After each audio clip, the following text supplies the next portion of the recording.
Okay, question 1, pretty straightforward. You just substitute -1 in, and the value that comes out is -4. Only 1 mark, you haven't got to show much working out at all.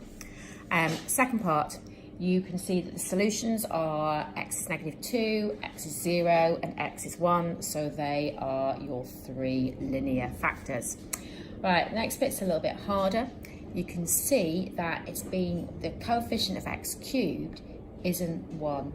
So it's a, and obviously they're going to ask you to show what the value of this is. So if you take your factors and you have it so that when you expand that, your coefficient of x cubed is going to be a. So work that out. So what I would do is I would expand those brackets. You do know that the point -1, -4 is on the curve because they've just told you. What I'm now going to do is I'm going to substitute those values in.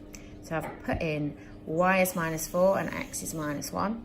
I'm going to work that out, so I end up with a is -2. So now for part 4, I'm going to find b, c and d.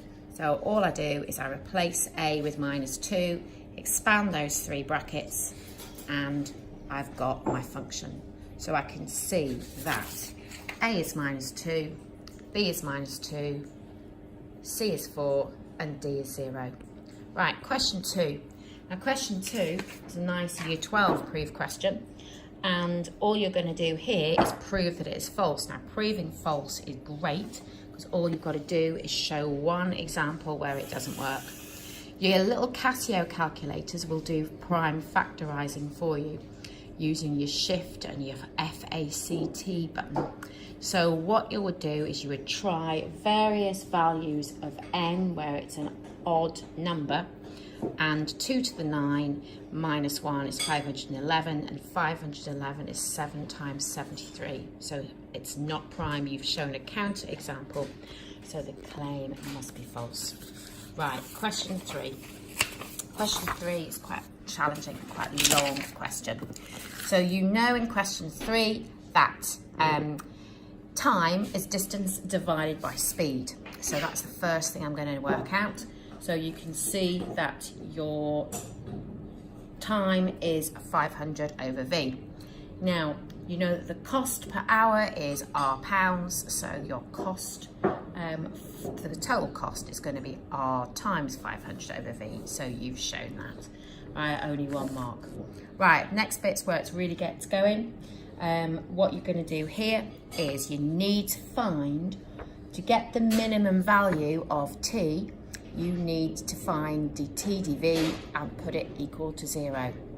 So what you would do is you need to get an expression for t in terms of v. So you replace, so you know that t is 500 over v times r, so you replace that r with the version of r that they've just given you.